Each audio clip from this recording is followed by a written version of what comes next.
8 പേർക്ക് ജീവിതം നൽകിക്കൊണ്ടാണ് 24-ാമത്തെ വയസ്സിൽ കൈലാസനാഥ് മരിച്ചത്. വിളിച്ചു കഴിഞ്ഞാൽ അവിടെ ചെന്നപ്പോഴത്തേനും അവരും പറഞ്ഞു കൈലാസനെ കാണ്ടിയവരൊക്കെ കയറി കണ്ടോളാൻ പറഞ്ഞു.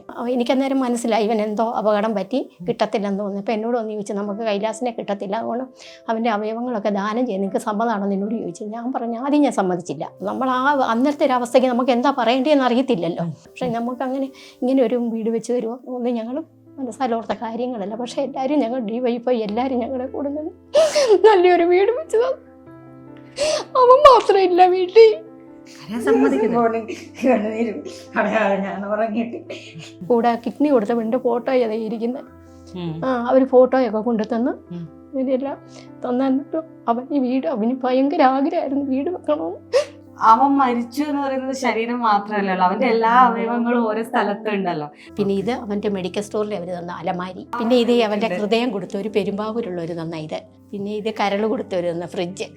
അവർ തിണ്ണെ പോയി കിടന്നു വെച്ചാൽ അവനോട് പറയാം എടാ ഞങ്ങൾക്ക് മാത്രം വീടില്ലടാ എന്ന് പറയും. എടാ അതൊക്കെ ഉണ്ടാവും എന്ന് പറയാം. അവന് വീടും പെങ്ങളെ പഠിപ്പിക്കുന്നവന് 2 കാര്യം അവൻ എല്ലാവരോടും പറഞ്ഞിട്ടുള്ളൂ. ആ 2 കാര്യമായിരുന്നു അവന്. ഇപ്പം വീടായപ്പോൾ അവനില്ലാത്ത അതൊരു വിഷം അവൻ മാത്രം ഇല്ലല്ലോ എന്ന് പറഞ്ഞു.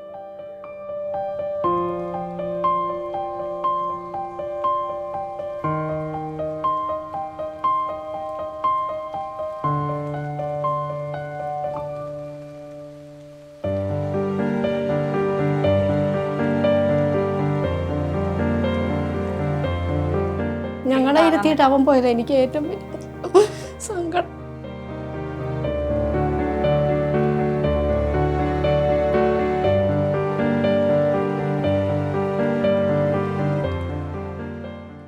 എട്ട് പേർക്ക് ജീവിതം നൽകിക്കൊണ്ടാണ് 24-ാമത്തെ വയസ്സിൽ കൈലാസനാഥ് മരിച്ചത്. പക്ഷെ കൈലാസനാഥിനെ എല്ലാവരും ചേർത്ത് നിർത്തി, ഈ ലോകം മുഴുവൻ ചേർത്ത് നിർത്തി. ഇപ്പോൾ കൈലാസിൻ്റെ വീട്ടിലാണ് ഞാനുള്ളത്. അച്ഛനും അമ്മയുണ്ട്. ഇവർക്ക് കൈലാസിനൊക്കെ DYFIക്കാർ അല്ലേ, DYFIക്കാർ പുതിയ വീട് പണിത് കൊടുത്തിട്ടുണ്ട്. നമ്മളിപ്പോൾ അച്ഛനും അമ്മേനെയും കാണാനാണ് വന്നേക്കുന്നത്. അമ്മൂമ്മയുണ്ട്. അമ്മേ, ഇപ്പം കൈലാസ് ചെയ്തൊരു വലിയ കാര്യമാണ്. ഞാൻ അന്ന് ആ വാർത്തകളിലൊക്കെ വായിച്ചിരുന്നു. അതായത് 8 പേർക്ക് ജീവൻ നൽകുക എന്ന് പറയുന്നത് ഒരു ചെറിയ കാര്യമല്ല. നിങ്ങൾ ആ ഒരു ഡിസിഷനിലേക്ക് വന്നപ്പോൾ നമുക്കൊരിക്കലും മകനാണ്, പെട്ടെന്ന് ഒരു ഡിസിഷൻ എടുക്കാൻ പറ്റില്ല. പക്ഷെ എങ്ങനെയായിരുന്നു ആ ഒരു നിമിഷം? 22-ാം തീയതി അവന് അപകടം ഉണ്ടാകുന്നത്. ഒരു ഏപ്രിൽ 22-ാം തീയതി വൈകിട്ട് 11:11 അന്നേരം അപകടം ഉണ്ടാകും. ഞങ്ങൾ അറിഞ്ഞില്ല. ഞങ്ങൾ പിന്നെ എല്ലാവരും ഒരു 1:30-2 മണിയൊക്കെ ഇവനിങ്ങനെ താമസിച്ച് വരുമ്പോൾ ഞങ്ങൾക്ക് അതൊക്കെ ചാരി എടുത്തേ ഉള്ളൂ. 2 മണിയൊക്കെ അപ്പം ഞങ്ങളുടെ അടുത്തുള്ള പ്രസ്സുള്ള പുള്ളിക്കാരനുണ്ട്. ആ പുള്ളിക്കാരൻ വന്ന് തന്നെ പറഞ്ഞു പ്രസന്ന, എൻ്റെ പേര് പ്രസന്നയെന്നാണ്, പ്രസന്ന കൈലാസിനൊരു അപകടം ഉണ്ടായി, പിന്നെ പെട്ടെന്ന് ഒരുങ്ങാൻ പറഞ്ഞു. അപ്പം ഞങ്ങൾ 2 പേരും പെങ്ങളും ഉണ്ടായിരുന്നു. അവൾ പരീക്ഷ കഴിഞ്ഞ് ഇവിടെ നിൽക്കുമായിരുന്നു. പെട്ടെന്ന് ഞങ്ങൾ ഒരുങ്ങി മെഡിക്കൽ കോളേജിലാണ് കൊണ്ടുപോയി. ഒന്നും അവരാരും പറയുന്നില്ല. അപ്പം ഞങ്ങളുടെ ചേട്ടനും ഭാര്യയെല്ലാം ഇവിടെ വന്നിട്ടുണ്ട്. ഞങ്ങളിതൊന്നും അറിയുന്നില്ല. അത് കഴിഞ്ഞപ്പോഴത്തേനും ഞങ്ങൾ ഒരുങ്ങി അവിടെ ചെന്നപ്പം ഈ നാട്ടിലുള്ള ആൾക്കാർ മുഴുവനും ഉണ്ട് അവിടെ ഉണ്ട്. അപ്പോൾ ഇവനിങ്ങനെയൊക്കെ കയറി കാണിക്കാൻ അവർ സമ്മതിക്കല്ലേ, മെഡിക്കൽ കോളേജിലല്ലേ അവർ അവസാനം ഞങ്ങൾ പറഞ്ഞു കൈലാസിൻ്റെ അമ്മയാണെന്ന് പറഞ്ഞപ്പോഴത്തേനും അവർ കയറ്റി കാണിച്ചപ്പോൾ മൊത്തം ട്യൂബെല്ലായിട്ട്. അപ്പോൾ നമ്മുടെ അടുത്തുള്ളൊരു അടുത്ത് നിന്ന് അതെന്നോട് പറഞ്ഞു അമ്മ അവൻ മയങ്ങുവാന്ന് എന്നോട് പറഞ്ഞു. എനിക്കറിയത്തില്ലായിരുന്നു. അങ്ങനെയാണ് അത് കഴിഞ്ഞ് പിന്നെ ഐസിനകത്ത് കയറ്റി കഴിഞ്ഞപ്പോൾ നിങ്ങളവർ നിൽക്കണ്ട പൊക്കോളാൻ പറഞ്ഞിട്ട് ഞങ്ങളിഞ്ഞ് പോന്നു. അമ്മേനെ അവിടെ തന്നെ ഇട്ടിട്ടാണ് ഞങ്ങൾ പോയത്. ഞങ്ങളിഞ്ഞ് പോകുന്നു. അത് കഴിഞ്ഞ് പിറ്റേ ദിവസം അവനെ ആധാർ കാർഡൊക്കെ വേണമെന്നും പറഞ്ഞ് വിളിച്ചു കഴിഞ്ഞാൽ അവിടെ ചെന്നപ്പോഴത്തേനും അവരും പറഞ്ഞു കൈലാസനെ കാണ്ടിയവരൊക്കെ കയറി കണ്ടോളാൻ പറഞ്ഞു. അപ്പോൾ എനിക്ക് മനസ്സിലായി പെങ്ങൾ അവിടെ അവൻ്റെ പെങ്ങളെ കൂടെ കൊണ്ടുപോയപ്പോഴത്തേനും അവിടെ ചെന്നപ്പോൾ അവരും കാര്യങ്ങളൊക്കെ പറഞ്ഞില്ല ഞങ്ങളോടൊന്നും. ഇങ്ങനെ അത് കഴിഞ്ഞ് നിങ്ങൾ വീട്ടിൽ പൊക്കോന്ന് ഇവിടെ നിൽക്കണ്ടെന്ന് പറഞ്ഞു. അന്നേരം ഞങ്ങൾ പിന്നെ അവിടെ നിന്ന് പോകുന്നു. ഓട്ടോയെ തന്നെ ഇവിടെ വന്നു കഴിഞ്ഞപ്പോഴത്തേന് അതുപോലെ ഇങ്ങനെയൊക്കെ എനിക്കന്നേരം മനസ്സിലായി ഇവൻ എന്തോ അപകടം പറ്റി കിട്ടത്തില്ലെന്ന് തോന്നുന്നു. അപ്പോൾ എന്നോട് ഒന്ന് ചോദിച്ചു നമുക്ക് കൈലാസിനെ കിട്ടത്തില്ല, അതുകൊണ്ട് അവൻ്റെ അവയവങ്ങളൊക്കെ ദാനം ചെയ്യാൻ നിങ്ങൾക്ക് സമ്മതമാണെന്ന് എന്നോട് ചോദിച്ചു. ഞാൻ പറഞ്ഞു ആദ്യം ഞാൻ സമ്മതിച്ചില്ല. ഞാൻ ഒത്തിരി പേര് ചോദിച്ചു. നമ്മൾ അന്നത്തെ ഒരു അവസ്ഥയ്ക്ക് നമുക്ക് എന്താ പറയേണ്ടതെന്ന് അറിയത്തില്ലല്ലോ. ഞാൻ ഒത്തിരി നേരം കഴിഞ്ഞപ്പോൾ ഞാൻ പറഞ്ഞു അവൻ്റെ അച്ഛനോട് ചോദിക്കാൻ എന്നാ തീരുമാനം എടുത്തോളാൻ പറഞ്ഞു. അപ്പോൾ അത് വെച്ച് നിങ്ങളത് കത്തിച്ച് കളയത്തല്ല ഉള്ളൂ, അവയവങ്ങൾ ജീവനുള്ളവർക്ക് ജീവൻ കിട്ടുന്ന അവർ ഒത്തിരി പേരിങ്ങനെ ഉണ്ടല്ലോ, അവയവങ്ങൾ ദാനം കൊടുക്കാൻ വേണ്ടി ഒത്തിരി പേര് വേണ്ട, അങ്ങനെ തരുന്ന നിങ്ങൾക്ക് ഞാൻ പറഞ്ഞു ദാനമായിട്ട് ഞങ്ങൾ പറഞ്ഞത് അങ്ങനെ എടുത്തോളാൻ പറഞ്ഞു. അങ്ങനെ ഞങ്ങളുടെ 2 പേരെ സമ്മതത്തിലാണ് അങ്ങനെ കൊടുത്തത്. പക്ഷെ നമുക്ക് അങ്ങനെ ഇങ്ങനെ ഒരു വീട് വെച്ച് തരുമോ ഒന്നും ഞങ്ങൾ മനസ്സിലോർത്ത കാര്യങ്ങളല്ല. പക്ഷേ എല്ലാവരും ഞങ്ങൾ DYFI എല്ലാവരും ഞങ്ങളുടെ കൂടെ നിന്ന് നല്ലൊരു വീട് വെച്ചത്. അവൻ മാത്രമില്ല വീട്ടിൽ. ആ ഒരു വിഷമം ഞങ്ങൾക്ക് ഇന്നും ഉള്ളത്. വീടുണ്ടെന്ന് പറഞ്ഞാലും ഞങ്ങൾ കയറി താമസം എന്ന് പറഞ്ഞാലും അവനില്ലാതൊരു കൈലാസാണ് നിറഞ്ഞു നിൽക്കുന്നത് നിങ്ങൾക്ക് വേണ്ടിയിട്ട്. എല്ലാവരും വിളിക്കുന്നു, 3 കൂട്ടർ ഞങ്ങളെ വിളിക്കുന്നുണ്ട്, അവയവങ്ങൾ കൊടുത്തവർ. ബാക്കിയുള്ളവരൊന്നും ഞങ്ങൾക്ക് അറിയത്തില്ല. അവർ ഞങ്ങൾക്ക് വന്ന് ഡൈനിങ് ടേബിൾ തന്നു, ഒരു കൂട്ടർ ഫ്രിഡ്ജ് തന്ന്, ഒരു കൂട്ടർ വന്നില്ല. എൻ്റെ ഭർത്താവിൻ്റെ കൂടെ വെളിയിൽ പോയിരിക്കും, വരുമ്പം വരെ. ബാക്കിയുള്ളവരൊന്നും ഞങ്ങൾക്ക് അറിയത്തില്ല. അവരെപ്പോഴും വിളിക്കുകയും ഭർത്താൻ ഇവിടെ വരുവൊക്കെ ചെയ്തു. എല്ലാവരും വന്ന് കൈലാസിൻ്റെ കൂടെ കിഡ്നി കൊടുത്തവൻ്റെ ഫോട്ടോ ഇരിക്കുന്നത്. അവർ ഫോട്ടോയൊക്കെ കൊണ്ടു തന്ന് ഇവരെല്ലാം തന്നിട്ടും അവൻ ഈ വീട്, അവന് ഭയങ്കര ആഗ്രഹമായിരുന്നു വീട് വെക്കണമെന്ന്. നമ്മളെ എന്നും വെള്ളത്തിൻ്റെ കിടക്കുന്നത്.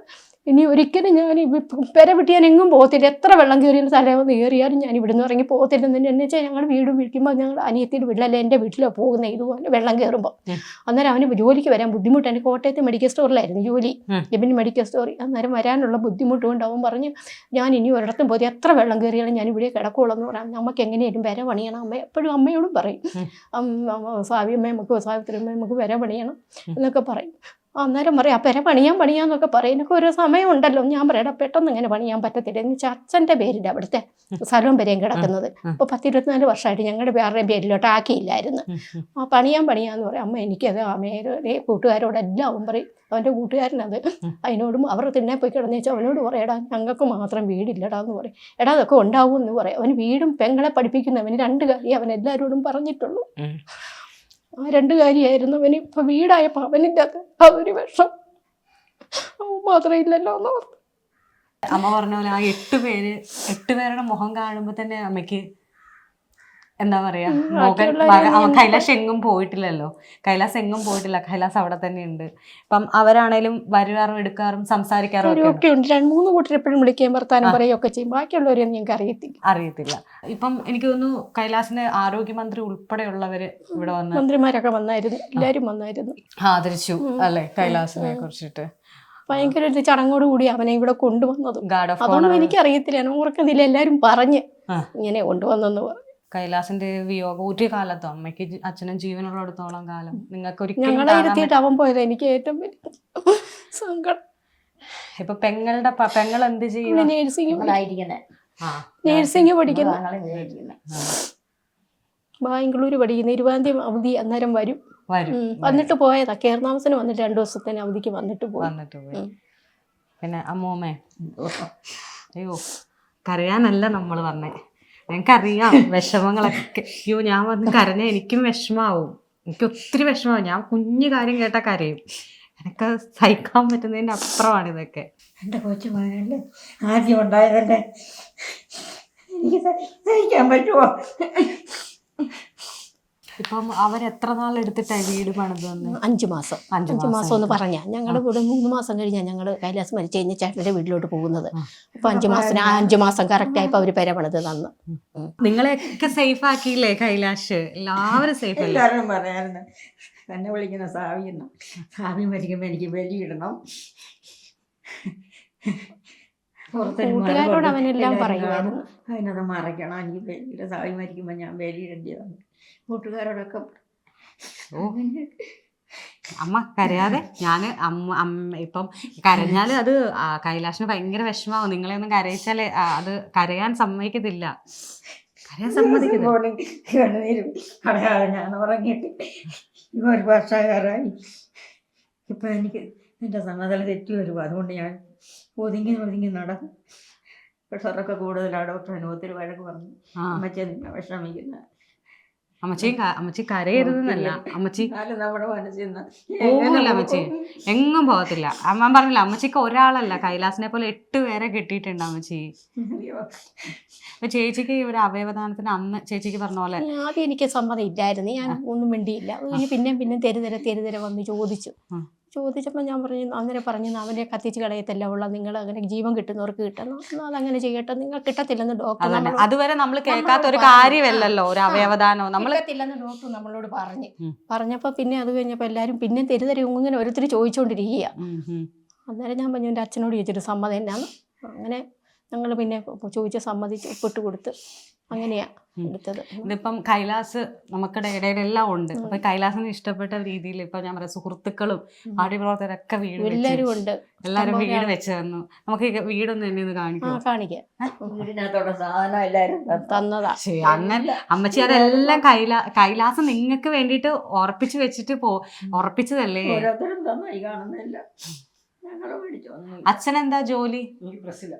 ഇവിടുത്തെ പ്രസ്സിൽ തന്നെയാണ്. അച്ഛനോടാണെങ്കിൽ പോലും ഇപ്പം നമ്മൾ ഇങ്ങനെ ഒരു അവസരത്തിൽ നമുക്കൊന്നും സംസാരിക്കാൻ പോലും പറ്റത്തില്ല. എനിക്കാണെങ്കിൽ നമ്മൾ അങ്ങനെയൊന്നും ചോദിക്കാൻ പറ്റില്ല. പക്ഷെ അച്ഛനൊക്കെ ചെയ്തത് വലിയ കാര്യമാണ്. അത് എന്നോട് ഡോക്ടർമാർ വന്ന് പറഞ്ഞു മസ്തിഷ്ക മരണം സംഭവിച്ചു, ഒന്നും കിട്ടില്ല. ഞാൻ പിന്നെ പറയാ ഒന്നും കൂടെ ശ്രമിച്ച് നോക്ക്, ആ പടയൊരു കിട്ടത്തില്ല പറഞ്ഞു. എന്തെങ്കിലും ഉപകാരം ചെയ്യുകയാണെങ്കിൽ അതാ നല്ലത്, നടക്കത്തില്ല. 8 ഡോക്ടർമാർ കൂടിയാ രക്ഷപ്പെടുത്താൻ മരണം സംഭവിച്ച് പോയി. അതുകൊണ്ട് എന്നാ പിന്നെ എന്നാ അങ്ങനെ ചെയ്യാൻ പറഞ്ഞു. അങ്ങനെ അനുവാദം കൊടുത്തു. അല്ല അത് അച്ഛൻ ജീവിച്ച് ഇപ്പം ഞാനടക്കം ഒക്കെ ഇങ്ങനെ നടക്കുന്ന എപ്പോഴാണ് എന്താണ് സംഭവിക്കുന്നത് അറിയില്ല. നമ്മളെ എഗ്രിമെന്റിലോ അല്ലെങ്കിൽ ആളുകൾക്ക് ജീവിക്കട്ടെ. ഇവരൊക്കെ ഈ ഫോട്ടോ ഇതാണ് കൈലാസിന്റെ കിഡ്നി കൊടുത്ത ആളാണ് കേട്ടോ. 35 വയസ്സുള്ള 35 വയസ്സുള്ള അവരാ വരാത്തത്, ഒരു വെളിയിൽ പോയിരിക്കാം ഭർത്താവിന്റെ കൂടെ. അവരെല്ലാരും വന്നായിരുന്നു ഇവിടെ. ഓക്കെ. അപ്പൊ അവരെ പോലെയുള്ളവർക്ക് നമുക്കാണെങ്കിലും മോൻ ഇപ്പൊ അവൻ മരിച്ചു എന്ന് പറയുന്നത് ശരീരം മാത്രമല്ലല്ലോ, അവന്റെ എല്ലാ അവയവങ്ങളും ഓരോ സ്ഥലത്തുണ്ടല്ലോ. അപ്പൊ ഞാൻ ജീവിച്ചിരിക്കുന്നവര് അങ്ങനെ നമ്മൾക്ക് എപ്പോഴാണ് എന്താണ് സംഭവിക്കുന്നത് അറിയില്ല. അപ്പൊ അങ്ങനെ കൊടുക്കുന്നൊന്നും എടുക്കുന്നൊന്നും നമ്മള് പ്രതീക്ഷ കാര്യങ്ങളല്ല ഇതൊന്നും. നമ്മുടെ ഞങ്ങൾക്ക് ഇങ്ങനെ കൊടുത്തിട്ട് ഒരു വീട് വെച്ച് തരുമെന്ന് ഞങ്ങൾ മനസ്സാലോർത്ത കാര്യങ്ങളൊന്നും അല്ല. പിന്നെ എല്ലാവരും കൂടെ സഹകരിച്ച് DYFI എല്ലാവരും കൂടെ സഹകരിച്ച് അങ്ങനെ നമുക്ക് പിരിച്ച് പൈസ തന്ന് അങ്ങനെ നമുക്ക് പെര വെച്ച് അവർക്ക് പഠിക്കാൻ 5 ലക്ഷം രൂപയും തന്ന് മോക്ക് പഠിക്കാനായിട്ട്. പിന്നെ 16 ലക്ഷം വരയ്ക്കും തന്നായിരുന്നു. അങ്ങനെയൊക്കെ വീട് വെച്ചത്. എനിക്ക് തോന്നുന്നു കൈലാസിന്റെ ഏറ്റവും വലിയ ആഗ്രഹം ഒരു വീടാവുക, ഇവരെ സേഫ് ആക്കുക എന്നുള്ളതാണ്. അത് കൈലാസിന്റെ മരണശേഷം ഇവരെ സേഫ് ആക്കുക മാത്രമല്ല 8 പേർക്ക് കൂടെ ജീവിതം നൽകിയിട്ടുണ്ട്. അപ്പോൾ അതൊക്കെ വെച്ച് നോക്കുമ്പോൾ കൈലാസിനോടും ഈ അച്ഛനോടും അമ്മയോടൊക്കെ നമ്മൾ കടപ്പെട്ടിരിക്കണം ഓരോ കാര്യത്തിന്. കാരണം അവരങ്ങനെ ഒരു അറിയാം അവരുടെ ഏറ്റവും വേഴ്സ്റ്റ് ആയിട്ടുള്ള അവർക്ക് ഏറ്റവും സങ്കടകരമായ നിമിഷത്തില് ശരി എന്നൊരു ഡിസിഷൻ എടുക്കാൻ അമ്മ പറഞ്ഞ പോലെ കത്തിച്ച് കളയുന്നതിൽ കഴിഞ്ഞ് ഒരു ഡിസിഷൻ എടുക്കുകയും അതിൽ എല്ലാവർക്കും മാതൃകയാകുകയും ഈ പേരൻസ് നമുക്കൊരു മാതൃക തന്നെയാണ്. ഇപ്പൊ കൈലാസ് ഇവിടെ ഉണ്ടെങ്കിൽ എന്നെ എങ്ങനെയാണ് അല്ലെങ്കിൽ പ്രേക്ഷകരോട് എങ്ങനെയായിരിക്കും കൈലാസിന്റെ വീട്, അവൻ എത്ര സന്തോഷത്തോടെ ആയിരിക്കും എന്നെ വീട് കാണിക്കുന്നത് എന്ന് കാണിക്കുമോ? ഇതാണോ അമ്മയുടെ മുറി? രാത്രി ആകുമ്പോൾ പാടില്ല, അപ്പൊ ബാത്റൂം ഒക്കെ ഉണ്ടല്ലോ. അപ്പൊ ഞങ്ങൾ പറയാം അമ്മ ഇവിടെ കിടന്നാൽ മതി. ഇതിലല്ലേ അറ്റാച്ച്ഡ് മേളിലേക്ക് ടെറസ് ഉണ്ട്, മുറിയൊന്നുമില്ല. ഇങ്ങനെ പിന്നെ വേണേ പണിയാന്ന് പറഞ്ഞുള്ള രീതി ഞങ്ങളോടെല്ലാം അഭിപ്രായം ചോദിച്ചിട്ട് അവരിതെല്ലാം ചെയ്ത് തന്നത്. എത്ര മുറി വേണം വേണമെന്നെല്ലാം ചോദിച്ചിട്ട് അവര് എല്ലാം ചെയ്തു തന്നത്. പിന്നെ ഇതൊരു മുറി, ഇത് മോടെ മുറിയാ. അവളില്ല ഇവിടെ, നേഴ്സിംഗ് പഠിക്കാനായിട്ട് ഒരിക്കലും ഇവിടെ ഇല്ല. ആളുടെ പേരെങ്ങനെയാ? പൂജ പേര്. പിന്നെ ഇത് ഞങ്ങളുടെ കിടക്കുന്ന മുറിയാ, ഞങ്ങൾക്കുള്ള മുറിയാ. ഇത് ഞങ്ങൾക്ക് അച്ചായൻ സ്കൂളിൽ തന്ന കട്ടില് 4 ഫാനും തന്ന് അവര്. പിന്നെ ഇത് അവന്റെ മെഡിക്കൽ സ്റ്റോറിൽ അവര് തന്ന അലമാരി. എല്ലാവരും അതാണ് ഞാൻ പറഞ്ഞ കൈലാഷിന് വേണ്ടിയിട്ട് പിന്നെ ഇത് അവന്റെ ഹൃദയം കൊടുത്ത ഒരു പെരുമ്പാവൂരുള്ളവര് തന്ന ഇത്. പിന്നെ ഇത് കരള് കൊടുത്തവര് തന്ന ഫ്രിഡ്ജ്. എല്ലാരും എല്ലാം തന്ന്.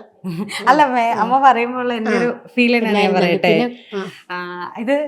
ഇത് കൈലാഷാണ് മൊത്തത്തിൽ ഓരോ രൂപത്തിൽ ഇവിടെ വന്നിരിക്കുന്നെന്ന്. എല്ലാരും എല്ലാം ഞങ്ങൾക്ക് തന്നെ, ഞങ്ങളൊന്നും മേടിച്ചില്ല. ഇതാണ് നമ്മുടെ അടുക്കള. അല്ല നിങ്ങളുടെ സ്ഥലത്ത് സേഫ് ആക്കി, നിങ്ങളെ സേഫ് ആക്കി എന്തായാലും അല്ലേ. ഇല്ലാത്തൊരു ബുദ്ധിമുട്ട് അതാ ഏറ്റവും വലിയ ഒരു പ്രശ്നം. കാണുന്നുണ്ടല്ലോ, എല്ലാം കാണുന്നുണ്ട് നിങ്ങൾക്ക് വേണ്ടിട്ട് എല്ലാം വേണം. കുഴപ്പമില്ല, അങ്ങോട്ട് മുറിയില്ല, ഇവിടം വരെയുള്ളൂ. മതി അങ്ങോട്ട് മുറിയില്ല. പിന്നെ അവന്റെ കൂട്ടുകാർ തന്ന ഈ അലമാരി, കുറെ കൂട്ടുകാർ തന്നെ ഈ ഒരു അലമാരി തന്ന്. കട്ടില് തന്നത് കൊച്ചില്ല അവിടെ നിൽക്കുന്ന ആ കൊച്ചും 2 മെത്തേ, പിന്നെ ആ TV വെക്കുന്ന സ്റ്റാൻഡും തന്ന്. എല്ലാം കൂട്ടുകാർ തന്ന, നമ്മളൊന്നും മേടിച്ചില്ല. അത് ഒന്നാമത്തെ കാര്യം കൈലാസ് നല്ലൊരു എന്താ പറയുക എല്ലാവരുമായിട്ടൊക്കെ സഹകരിക്കുന്ന ഒരു സഹകരിക്കുന്ന പയ്യനായിരുന്നു. ആളായിരുന്നു. അതുപോലെ തന്നെ ചെയ്തത് വലിയ കാര്യമാണ് നിങ്ങൾ. ഈ ലോകത്തിന് മുന്നിൽ ഒരു മാതൃകയാണ് നിങ്ങൾ. അപ്പം ഞാൻ പറഞ്ഞില്ല, ഒരു ഭയങ്കര സങ്കടപ്പെട്ടിരിക്കുന്ന ഒരു നിമിഷത്തിൽ അമ്മ പറഞ്ഞ പോലെ തീരുമാനം എടുക്കാൻ ഭയങ്കരമായിട്ടും വൈകുന്ന ഒരു സ്റ്റേജാണ്. അവനൊരു പ്രായമായപ്പം വീടുണ്ടാക്കണം, പെങ്ങളെ പഠിപ്പിച്ച് നല്ല രീതിയിൽ കെട്ടിച്ചു വിടണം എന്നൊക്കെ അവൻ കൂട്ടുകാരോട് പറയുമായിരുന്നു. കൂട്ടുകാരതെല്ലാം എന്നോട് പറഞ്ഞു. ഇത് കഴിഞ്ഞപ്പോൾ പറഞ്ഞു, ഇങ്ങനെ കൈലാസ് എപ്പോഴും പറയണമെന്ന്, അവൾ വീട് നല്ലൊരു വേണ്ടിയടാ, എനിക്ക് മാത്രമേ വീടില്ലാതെ ഉള്ളൂ, നിങ്ങൾക്കെല്ലാം വീടെന്നോടോ ഒക്കെ ഉണ്ടാവുമെന്ന് അവർ കൂട്ടുകാർ പിള്ളേർ പറയുമായിരുന്നു. അവരുടെ അതാണ് അവരെല്ലാം ചേർത്ത് നിർത്തിയതാണ്. ഞങ്ങളെല്ലാവരും ചേർത്ത് നിർത്തിയിട്ടുണ്ട് കൈലാസിനോട്. കൈലാസിന്റെ അച്ഛനും അമ്മയാണെന്ന് അമ്മൂമ്മയൊക്കെ ആണെന്ന് അറിയപ്പെടുന്നത് തന്നെ നിങ്ങൾ അവർക്ക് ഇപ്പോഴും സങ്കടമാണ് പിള്ളേർക്ക്. അവൻ പോയത് അവന് പറഞ്ഞിട്ട് ഒരു പാവം ആയിരുന്നു, ആരോടും ഒന്നിനും ഇല്ല. അപ്പോൾ അവർ പറയാ കൈലാസ് പോയത് വേറെ ആരും പോയാൽ അവർക്ക് ഇത്രയും പ്രശ്നം ഇല്ലെന്നാണ് നിങ്ങൾ പറയുന്നത്. ഭയങ്കര സങ്കടമായിരുന്നു. എന്താണേലും കൈലാസ് ഈ വീട്ടിലുണ്ട്, ഈ വീട്ടിൽ ചുറ്റും നിങ്ങൾക്ക് വേണ്ടിയിട്ടുണ്ട്. ഓക്കെ, ശരി.